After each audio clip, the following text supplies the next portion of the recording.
आदाब, मुंसिफ टीवी में आपका इस्तकबाल है। मुंसिफ बिहार की खबरों के साथ मैं हूं माहिरा गौहर। देखेंगे तमाम बड़ी खबरें, पर आगाज करेंगे हेडलाइन के साथ। और तेजस्वी यादव का बड़ा चुनावी वादा, हर बेरोजगार परिवार को मिलेगी सरकारी नौकरी। सरकार बनने के 20 दिन के भीतर नया कानून लाने का ऐलान। और आगामी चुनाव और काली पूजा को लेकर पुलिस अलर्ट। भागलपुर शहर में फ्लैग मार्च, संवेदनशील इलाकों में गश्त कर लोगों को दिया सुरक्षा का भरोसा। जन स्वराज पार्टी ने विधानसभा चुनाव के लिए 91 उम्मीदवारों की लिस्ट जारी कर दी है। बड़ी पार्टियों के उलझने के बीच जन स्वराज पार्टी का बड़ा कदम। जमुई में गांजा तस्करी पर पुलिस की बड़ी कार्रवाई। 6 किलो गांजा और नकद के साथ तस्कर गिरफ्तार।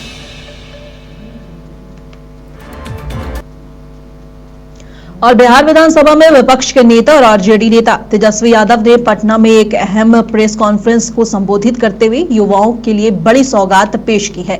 जी हां, उन्होंने घोषणा की है कि अगर उनकी सरकार बनती है तो हर ऐसे परिवार को सरकारी नौकरी दी जाएगी जहां अभी कोई भी सरकारी नौकरी में नहीं है। तेजस्वी यादव ने कहा है कि ये हमारा ऐतिहासिक और युवाओं पर केंद्रित रोड मैप है। हमने पहले 17 महीनों में 5 लाख नौकरियां दी थी, अब हर घर तक पहुंचने का वादा है। उन्होंने कहा कि नई सरकार बनने के दिन के भीतर एक नया कानून लाया जाएगा और 20 महीने के अंदर हर परिवार में कम से कम एक सरकारी नौकरी सुनिश्चित की जाएगी। तेजस्वी के इस घोषणा ने चुनावी माहौल को और गर्म कर दिया है।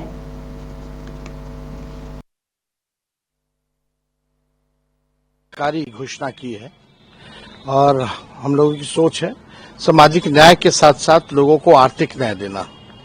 और जो हमने आज जो घोषणा की है, जिस भी परिवार के पास बिहार में सरकारी नौकरी नहीं है, उन परिवारों को जो है सरकारी नौकरी जो है हमारी सरकार बनने के 20 दिन के भीतर ये अधिनियम बनाया जाएगा और 20 महीने में कोई ऐसा परिवार नहीं बचेगा जहां सरकारी नौकरी ना हो। आज की जो मौजूदा सरकार है, यहाँ केवल 2-3 भूंजा पार्टी वाले लोग जो है, कुछ रिटायर्ड अधिकारी, भ्रष्ट लोग ही जो है सरकार चला रहे हैं। जब हर परिवार के लोग सरकारी नौकरी में होंगे बिहार के, तो तेजस्वी के साथ साथ सभी लोग जो है बिहार सरकार को चलाने का काम करेंगे। बात तो विरोधी लोग हमेशा पूछते ही रहते हैं, कैसे होगा, नहीं हो पाएगा, असंभव है। पिछले बार भी 2020 में आपने देखा था, जब हमने कहा था पहले कलम से पहले कैबिनेट में 10 लाख नौकरी जो है तेजस्वी देगा, तब यही लोग जो आज सवाल पूछ रहे हैं वो उस समय भी सवाल पूछते थे। लेकिन जब 17 महीने हमारी सरकार रही तो हमने 5 लाख लोगों को सरकारी नौकरी दिया, उप मुख्यमंत्री रहते हुए 3.5 लाख नौकरियां प्रक्रियाधीन कराई। तेजस्वी ने जो जो घोषणाएं की उसको जो है 17 महीने में पूरा किया। तेजस्वी की उम्र कच्ची है लेकिन जुबान पक्की है, तो हमको कोई प्रमाण देने की जरूरत नहीं है। बिहार की जनता जानती है कि जो तेजस्वी कह रहा है वो करेगा। और ये हम लोग जब भी कोई घोषणा करते हैं तो हम लोग अध्ययन करते हैं, साइंटिफिक रूप से भी अध्ययन किया जाता है और हम लोग अध्ययन करके ही बोल रहे हैं। ये भी फिजिबल है, हमने करके दिखाया, फिर करेंगे और 20 महीने में करके दिखाएंगे। तो जो लोग विरोधी हैं वो बोलते रहने दीजिए। चुनाव आया है तो बेरोजगारी भत्ते की बात कर रहे हैं, लेकिन नौकरी रोजगार के बारे में बात नहीं कर रहे। और इस बार बिहार की जनता ने मन बना लिया है, मूड बना लिया है कि किस पुरानी निकम्मी खटारा सरकार को उखाड़ फेंकेंगे और एक बेहतर बिहार, नई सरकार बनाएंगे, नए संकल्प के साथ बनाएंगे और बिहार को नंबर 1 बनाएंगे। लेकिन और राष्ट्रीय जनता दल के वरिष्ठ नेता अब्दुल बारी सिद्दीकी और शक्ति सिंह यादव ने कहा है कि नेता प्रतिपक्ष तेजस्वी यादव की प्राथमिकता बिहार को गरीबी और बेरोजगारी से मुक्त करना है। उन्होंने बताया कि तेजस्वी यादव ने यह संकल्प लिया है कि हर उस परिवार को सरकारी नौकरी दी जाएगी जिसके घर में कोई भी व्यक्ति सरकारी सेवा में नहीं है, यानी जो पूरी तरह से बेरोजगार है। संभव है, विल चाहिए, विल अगर है तो हो जाएगा।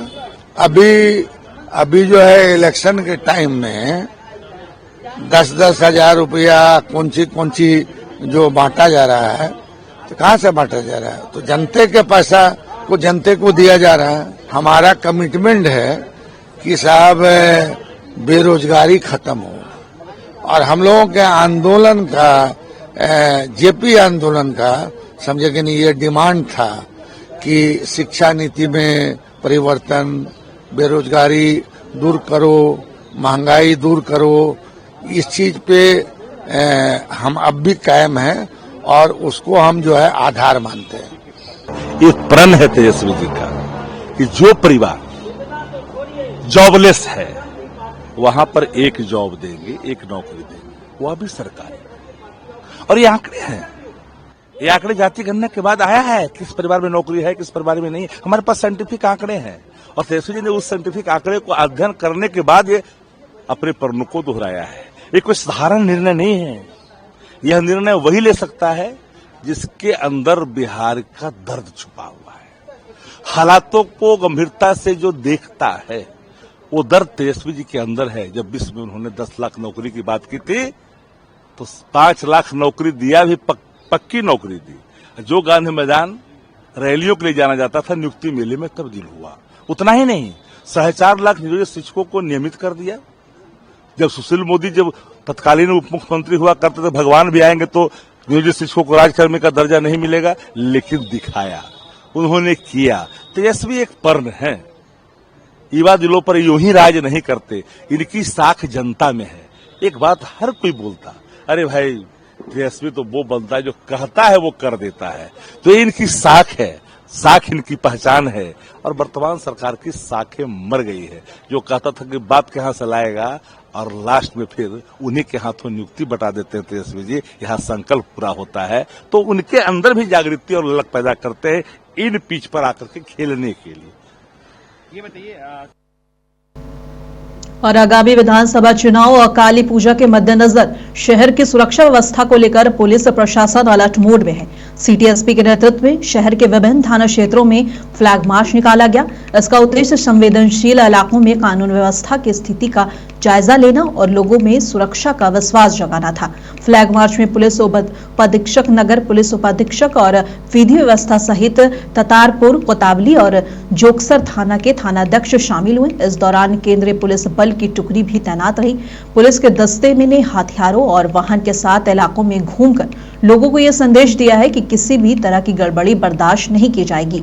फ्लैग मार्च की शुरुआत भागलपुर रेलवे स्टेशन परिसर से हुई।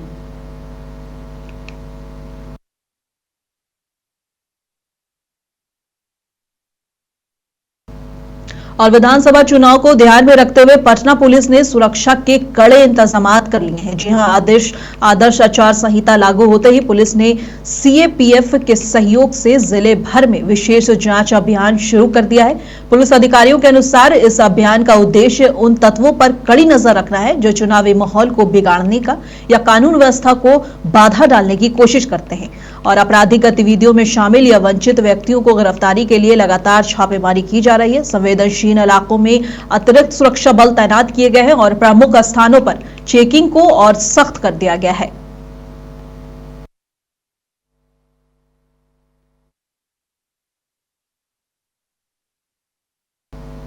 और जनसुराज पार्टी ने विधानसभा चुनाव के लिए पहली सूची जारी कर दी है। जनसुराज पार्टी ने 51 उम्मीदवारों की सूची जारी कर दी है, जहां एक और देश के प्रमुख राजनीतिक पार्टियां चाहे एनडीए हो या महागठबंधन सीट बंटवारे और राजनीतिक गठजोड़ में उलझी हुई है। वहीं जनसुराज पार्टी ने विधानसभा चुनाव को लेकर बड़ी राजनीतिक सक्रियता दिखाते हुए अपने उम्मीदवारों के नाम घोषणा कर दिए हैं और पार्टी के राष्ट्रीय अध्यक्ष उदय कुमार सिंह ने आज पटना में आयोजित एक प्रेस कॉन्फ्रेंस के दौरान ये सूची सार्वजनिक की। उन्होंने कहा कि जनसुराज पार्टी चुनाव के लिए पूरी तरह तैयार है और जनता के मुद्दों को लेकर चुनावी मैदान में उतरेगी।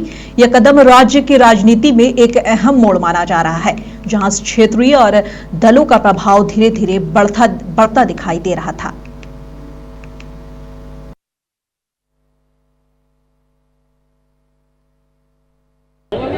जनसुराज ने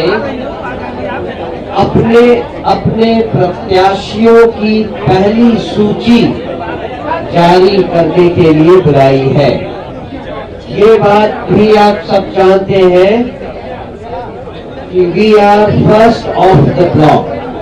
हमने अपने वादे के हिसाब से पहली सूची किसी भी अन्य राजनीतिक दल से पहले जारी की है। आप सब इस बात की उम्मीद रखे हैं कि जनसुराज एक नई पार्टी है, जनसुराज जनता की पार्टी है, जनसुराज अच्छे काबिल लोगों की पार्टी है। तो देखें उनके उम्मीदवार कैसे होते हैं। मुझे पूरा विश्वास है आज की पहली सूची जब आप देखेंगे, आप हमारे भरोसे को और अपने भरोसे को सही मानेंगे। और 51 लोगों में ये ख्याल रखा गया है कि जिस तरह से जनसुराज ने कहा था कि बिहार के लोगों में जिस वर्ग में जितने लोग हैं उनके हिसाब से हम लोगों ने इस लिस्ट को बनाया है। इसमें 7 स्वच्छित सीटों की घोषणा हो रही है। इसमें 17 अति पिछड़ों की घोषणा हो रही है। इसमें 11 पिछड़ों की घोषणा हो रही है और बाकी सामान्य वर्ग की घोषणा की जा रही है। तो जो जनसुराज ने वादा किया था 8 या 9 अभी लिस्ट आ जाता है, 8 या 9 अल्पसंख्यकों का भी इसमें सूची है और बाकी सामान्य वर्ग के। जमुई जिले में नशे के कारोबार पर लगाम लगाने के लिए चलाए जा रहे विशेष अभियान के तहत जमुई पुलिस को एक और बड़ी सफलता हाथ लगी है। गुप्त सूचना के आधार पर पुलिस ने निमारंग क्षेत्र में छापेमारी कर 6 किलोग्राम गांजा और 64,990 नकद जब्त किए हैं। इस दौरान एक तस्कर को भी गिरफ्तार कर लिया गया है। गिरफ्तार आरोपी की पहचान कन्हैया कुमार के रूप में हुई है, जो लंबे समय से गांजा तस्करी के धंधे में लिप्त था। छापेमारी की जानकारी जमुई सदर अंचलाधिकारी ललिता रंजन ने दी। उन्होंने बताया कि छापेमारी के दौरान मौके से भारी मात्रा में गांजा और नकदी बरामद हुए हैं। आरोपी के खिलाफ एनडीपीएस एक्ट की धाराओं के तहत केस दर्ज कर लिया गया है।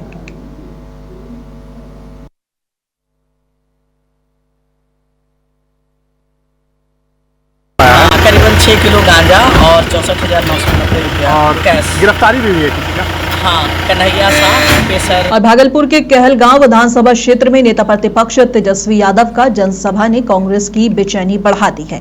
जहां कहलगांव विधानसभा क्षेत्र के विरनौद हाई स्कूल खेल परिसर में तेजस्वी यादव की आयोजित जनसभा से जहां कांग्रेस बेचैन है, वहीं कहलगांव विधानसभा को लेकर महागठबंधन के अंदर से गठबंधन के लोग आक्रोशित हैं, क्योंकि भागलपुर के कहलगांव विधानसभा क्षेत्र कांग्रेस का सीट रहा है। तेजस्वी यादव के मंच पर रजनीश यादव का छाए रहना, वही खुद कार्यक्रम में तेजस्वी यादव का कहना है कि रजनीश यादव नेता नहीं, कहलगांव का बेटा है, बेटे के रूप में सेवा करेंगे। इस तरह से तेजस्वी यादव को मंच से बोलना कांग्रेस में भूचाल आ गया है।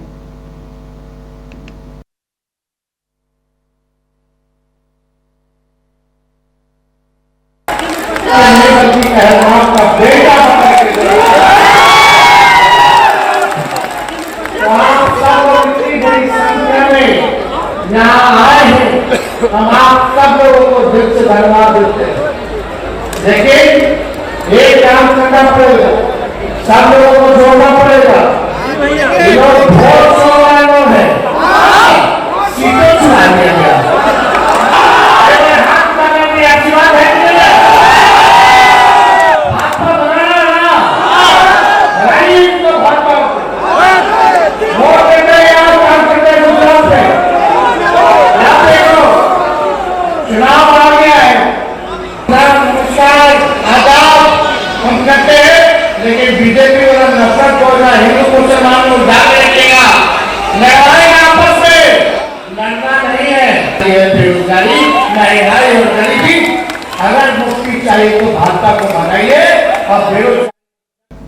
और बिहार विधानसभा चुनाव को लेकर कांग्रेस नेता और पूर्व मुख्यमंत्री अशोक गहलोत ने पटना में आयोजित एक प्रेस कॉन्फ्रेंस में मौजूद सरकार पर जमकर निशाना साधा।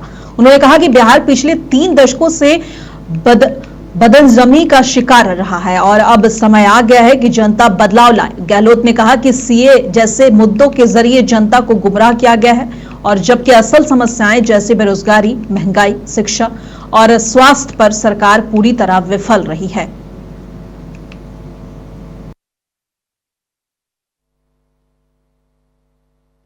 पूरा बिहार जानता है कि कुशासन क्यों है, उस पर चर्चा करेंगे।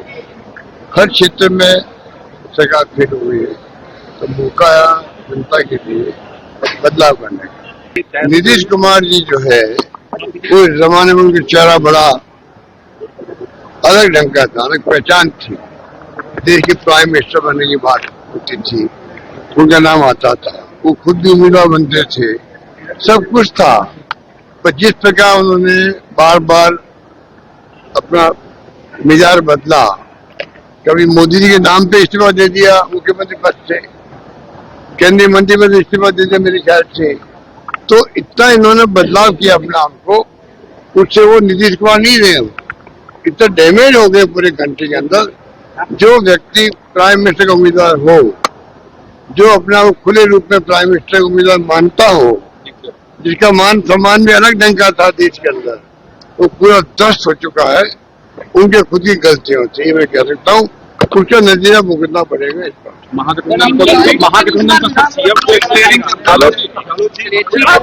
और बिहार की राजनीति में एक बार फिर हलचल तेज है। जी हां, कांग्रेस नेता प्रवीण सिंह कुशवाहा ने भागलपुर स्थित कांग्रेस भवन में एक प्रेस कॉन्फ्रेंस कर मुख्यमंत्री नीतीश कुमार और केंद्र सरकार के खिलाफ तीखे बयान दिए हैं। उन्होंने आरोप लगाया है कि बिहार में भ्रष्टाचार तेजी से बढ़ रहा है, किसानों को खाद नहीं मिल रही है और प्रशासनिक तंत्र पूरी तरह चरमराया हुआ है। कुशवाहा ने कहा है कि नीतीश कुमार बार बार ये दावा करते हैं कि बिहार से भ्रष्टाचार मिट गया है, लेकिन हकीकत में ऐसा कोई सुधार नहीं दिख रहा है। किसान विरोधी नीतीश मोदी, ये हम इस स्लोगन के साथ, इस नारे के साथ इसकी शुरुआत करते हैं। भाजपा और जेडीयू सरकारों ने देश के भाग्य विधाता अन्नदाता किसानों को पहले आतंकवादी बताया, खालिस्तानी पाकिस्तानी बताया, और अब बिहार की नीतीश भाजपा सरकार बिहार में बढ़ती हत्याओं को लेकर तर्क दे रही है कि ये हत्याएं किसान कर रहे हैं क्योंकि उनके पास काम नहीं है। आज जो हम तथ्यात्मक खुलासे कर रहे हैं उससे यह स्पष्ट हो जाएगा कि किसान विरोधी नीतीश और मोदी है। मोदी सरकार किसान विरोधी सरकार है। फसलों के दाम मांगने पर किसानों की राह में कील और कांटे बिछाए जाते हैं, आप सबने देखा होगा। जीप से रौंद दिया जाता है। ये सारी घटनाएं सारे प्रेस में सब लोगों को मालूम है, सबको पता है। आत्महत्या के लिए मजबूर होते हैं, किए जाते हैं, मगर फसलों के उचित दाम नहीं पाते हैं। कांग्रेस पार्टी प्रतिबद्ध है कि जो है सड़क से सदन तक किसानों के समर्थन मूल्य की कानूनी गारंटी की लड़ाई लड़ेगी, किसानों को उनका हक दिला के रहेगी। किसानों पर निर्णय का प्रहार किस तरह से हुआ है 2014 में इस सरकार के आने के बाद, इस सत्ता में आते ही जून 2014 में किसानों को समर्थन मूल्य के ऊपर दिया जाने वाला 150 रुपए का बोनस उसको बंद कर दिया। और अर्जुन भवन में आयोजित एक प्रेस कॉन्फ्रेंस के दौरान जन अधिकार पार्टी के राष्ट्रीय अध्यक्ष और राजेश रंजन उर्फ पप्पू यादव ने बिहार की राजनीति पर बड़ा बयान दिया है। उन्होंने कहा है कि बिहार में महागठबंधन एकजुट और मजबूत है। विपक्ष के भीतर किसी तरह का मतभेद नहीं है, सब एक लक्ष्य के साथ जनता के हित के लिए काम कर रहे हैं। पप्पू यादव ने कहा है कि आज बिहार की जनता बदलाव चाहती है और महागठबंधन उस बदलाव का नेतृत्व करने के लिए पूरी तरह तैयार है। बिहार में जो ग्राउंड रियलिटी है, हम वही बात करते हैं। हमने तो सीपीआई और सीपीएम की भी बात की कि उनको भी रेस्पेक्ट मिलना चाहिए, माले को रेस्पेक्ट मिलना चाहिए। हम तो ये नहीं कहे, हमने कहा जिनको जो कहते हैं कि हमको नेतृत्व करना, तो नेतृत्व करने वाले को तो दिल बड़ा करना चाहिए और उनको सहने की क्षमता भी होनी चाहिए। उनको दिखाना चाहिए यदि अपने गठबंधन को साथ लेकर के राहुल गांधी जी चल रहे हैं तो उस तरह माले का रेस्पेक्ट देते हैं, राहुल गांधी जी आरजेडी का रेस्पेक्ट देते हैं। वैसे ही जो पार्टी कह रहे हैं कि मैं ही नेतृत्व करूंगा, तो उनको जो अनअलायंस है उनका रेस्पेक्ट करते हुए उनका समायोजन ज्यादा से अधिक करने की जरूरत है। देश के प्रधानमंत्री नरेंद्र मोदी ने छाती के 11 आतंकी हमले को लेकर कांग्रेस पर निशाना साधा, कहा है कि देश को जवाब देना चाहिए। भैया पहले तो मोदी जी 11 साल में आप रहते हुए कितना हमला हुआ है, पुलवामा से पहलगाम के बीच में कितने हमले हुए, और आप ट्रंप का जवाब तो दे नहीं पाए। आपके हाथ में पड़ोसी देश चला गया, पड़ोसी सुरक्षित नहीं रह पाया हमारे साथ, और इतनी बड़ी घटना में कोई सुरक्षित नहीं रह पाया। तो आप अपनी बात करिए ना। 26/11 का जवाब दे चुका है, दुनिया भी दे चुकी है और उसके बाद सरकार भी बन चुका है। तो मोदी जी, नेहरू जी और इंदिरा गांधी, राजीव गांधी। और जहानाबाद जिले के जनसुराज पार्टी कार्यालय में कांग्रेस के प्रदेश सचिव शंकर स्वरूप जनसुराज पार्टी का दामन थाम चुके हैं। उन्हें विधिवत जनसुराज पार्टी के जिलाध्यक्ष विमल शर्मा ने अपने पार्टी का अंगवस्त्र देकर सम्मानित किया और उन्हें पार्टी के लिए बेहतर करने की कामना की। इस अवसर पर नए पार्टी जनसुराज में आने के बाद उन्होंने कहा कि जनसुराज के संरक्षक प्रशांत किशोर के सिद्धांत बिहार की जनता के भविष्य के लिए हैं और उन्होंने कहा कि हमारी पार्टी के आलाकमान की इच्छा पर सुरक्षित सीट से चुनाव लड़ने की बात इशारों में कहते चले गए।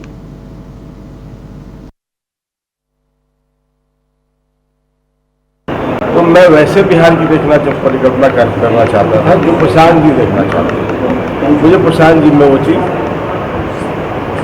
नजर आया कि आदमी बेवाकी से हर चीजों को, हर मुद्दों को, चाहे आपका शिक्षा के प्रति इनका हो, चाहे स्वच्छ पेयजल की योजना के प्रति हो, पलायन जो बस सबसे घनघोर मुद्दा है, तो उन सब चीज़ों ने मुझे झंझोड़ के रख दिया और मैंने प्रशांत जी के नेतृत्व को स्वीकार किया और मेरा घर बेला हुआ मखदुमपुर से बगल में है। और बिहार विधानसभा चुनाव 2025 को लेकर लोजपा रामविलास ने अपनी तैयारियां तेज कर दी हैं। पार्टी के बिहार प्रभारी अरुण भारती की अध्यक्षता में आयोजित अहम बैठक में सभी प्रकोष्ठ अध्यक्ष और उपाध्यक्षों और राष्ट्रीय पदाधिकारियों ने हिस्सा लिया। बैठक में सीट बंटवारे से लेकर संगठनात्मक मजबूती तक कई मुद्दों पर चर्चा हुई और सर्वसम्मति से निर्णय लिया गया कि पार्टी के राष्ट्रीय अध्यक्ष चिराग पासवान को अंतिम निर्णय लेने का अधिकार दिया जाए और उनका फैसला सभी कार्यकर्ताओं पर बाध्यकारी होगा। राजू तिवारी ने ये बात कही है।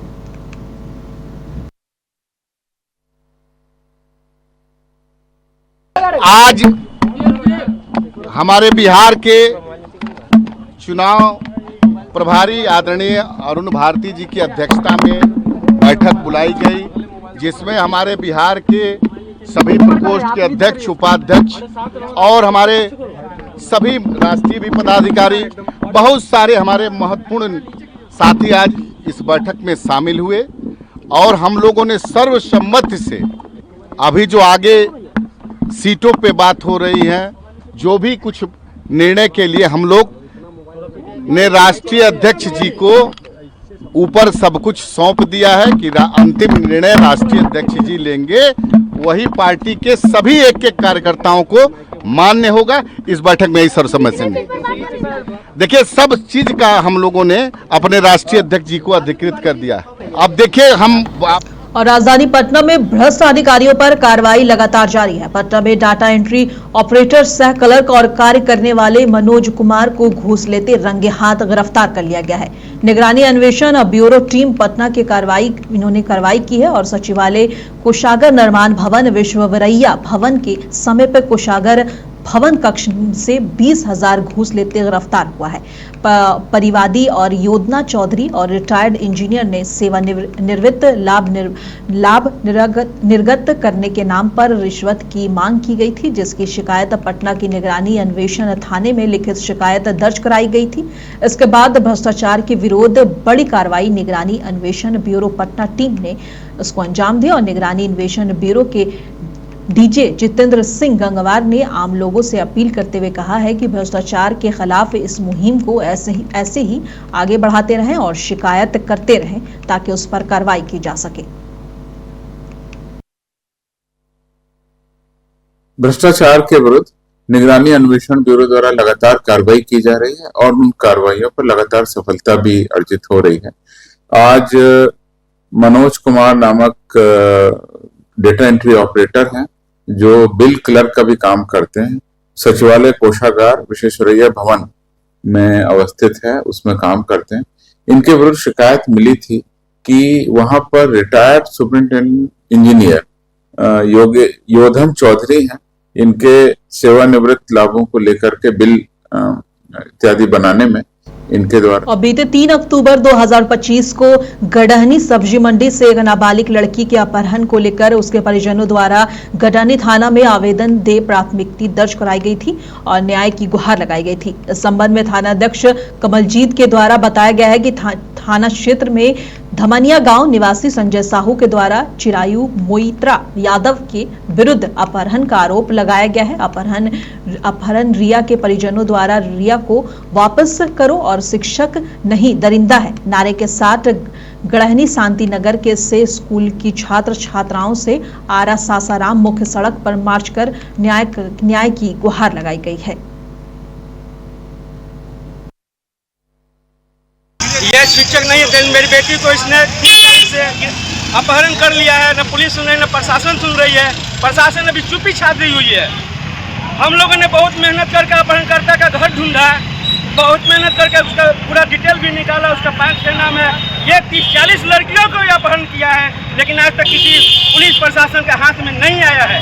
हम लोग का बेटी बहन में हाला की बात नहीं है। हम लोगों की समस्या है हमेशा की है। एक लड़की टीचर था, वो टीचर जब ऐसे करेगा तो गुंडा मवाली क्या करेगा। 3 तारीख को हुआ है। हम लोग घर अपना से गए, नंबर उसका जो है कि नंबर बंद है, सब चीज बंद है उसका। और दोस्तों बिहार की खबरों में बस इतना ही। कल फिर मिलेंगे इसी वक्त। तब तक के लिए देश दुनिया की तमाम खबरों के लिए देखते रहे मुंसिफ टीवी।